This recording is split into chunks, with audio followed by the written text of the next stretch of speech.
میرے پیارے آقا صلی اللہ علیہ وسلم کے پیارے دیوانوں، ماں ممتا کے اس سمندر کو کہتے ہیں کہ اگر اللہ اکبر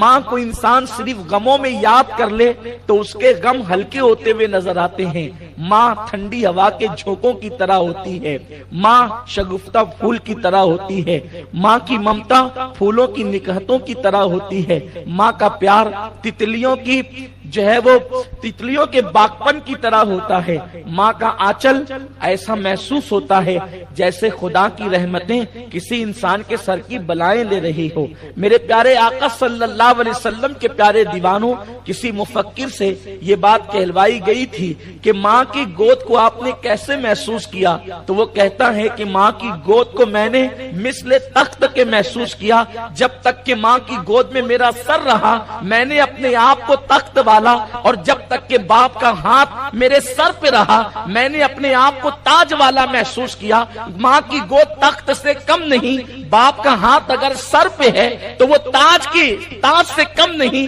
اسی لیے کسی بہت بڑے شاعر نے یہ بات کہی تھی کہ ماں کی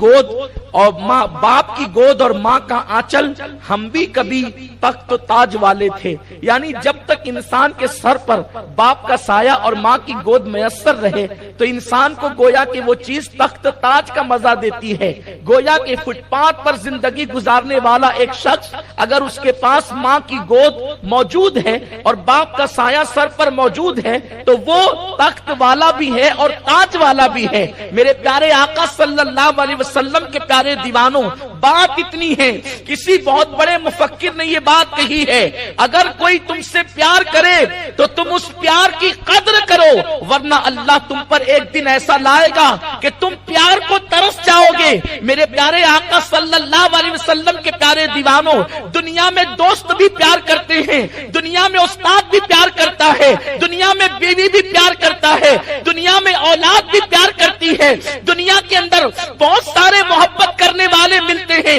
مگر یاد رکھیں اگر سب سے زیادہ کسی کے پیار میں اخلاص ہے اور خالص کسی کا پیار ہے تو وہ ماں باپ کے سوا کسی کا پیار نہیں ہے، اس لیے کہ ہر ایک کی محبت کے پیچھے کوئی نہ کوئی مفاد وابستہ ہے، کوئی نہ کوئی مقصد وابستہ ہے۔ ایک ماں باپ کی محبت ہے جو انتہائی بے لوث ہوا کرتی ہے، اس میں کوئی ریاکاری نہیں، اس میں کوئی دکھاوا نہیں، اس میں کوئی بناوٹ نہیں۔ میرے پیارے آقا صلی اللہ علیہ وسلم کے پیارے دیوانوں، یاد رکھیں آج اسی محبت کی ناقدری ہو رہی ہے۔ جب کوئی نوجوان جوانی کی دہلیز میں قدم رکھتا ہے تو جوانی کی دہلیز میں قدم رکھنے کے بعد وہ ماں باپ کی ناقدری شروع کر دیتا ہے، وہ ماں باپ کو گھورنا شروع کر دیتا ہے۔ اللہ اکبر! میرے پیارے آقا صلی اللہ علیہ وسلم کے پیارے دیوانوں، فرمایا گیا کہ جس نے ایک مرتبہ اپنے ماں باپ کو